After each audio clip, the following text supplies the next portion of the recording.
Hi මං අද ඇවිල්ලා ඉන්නේ සමනල වැවට. සමනල වැව පිහිටලා තියෙන්නේ සබරගමු පළාතේ.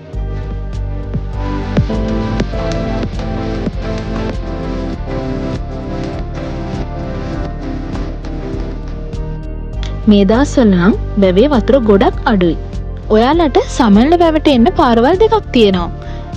පළවෙනි පාර තමයි බලංගොඩ වේලි ඔය ප්‍රධාන මාර්ගයේ ටික දුරක් ගියහම වටවල හන්දියේ ඉඳලා කිලෝමීටර් 2ක් විතර දුරින් සමනල වැව හම් වෙනවා. අනෙත් මාර්ගයේ බදුල්ල බලංගොඩ ප්‍රධාන මාර්ගයේ පඹයින්න හන්දියේ ඉඳලා සබරගමු කැම්පස් එක පාරේ දිගටම ගියහමත් සමනල වැව බලන්න පුළුවන්. මේ පාරවල් දෙකම වැටිලා තියෙන්නේ සමනල වැව රක්ෂිතය හරහායි. මේ රක්ෂිතය අලියතුන් ඉන්න නිසා රෑ 7න් පස්සේ විතර රැඳිලා ඉන්න එක නම් ටිකක් අවදානම්.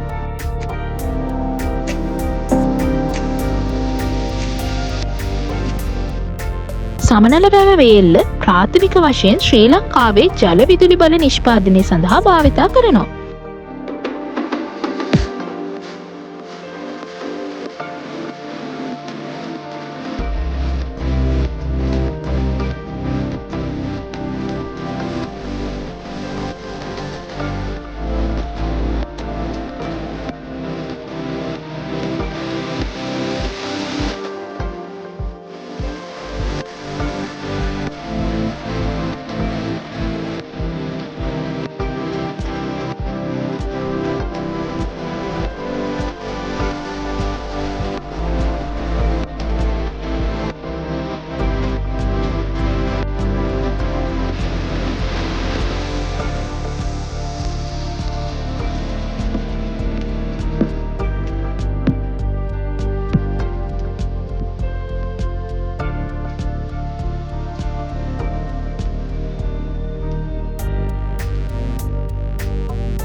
මේ ළඟදී ඉඳලා මෙතනට තව අලුත් එක්ස්පීරියන්ස් එකක් එකතු වෙලා තියෙනවා.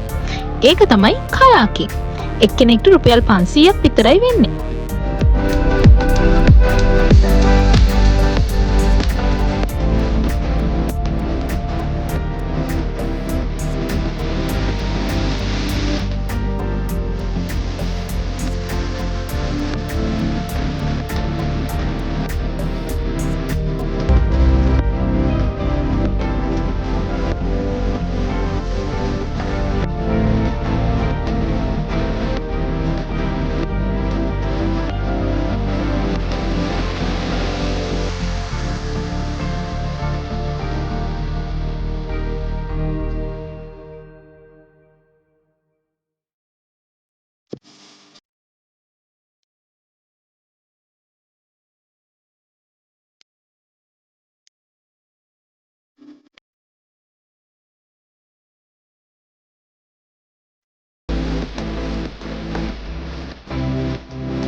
ඔයාලා ඉතින් තවදුරටත් මගේ වීඩියෝස් බලන්න කැමති නම් මාව subscribe කරලා like එකක් දාගෙනම යන්න. thank you ඔයාලා හැමෝටම.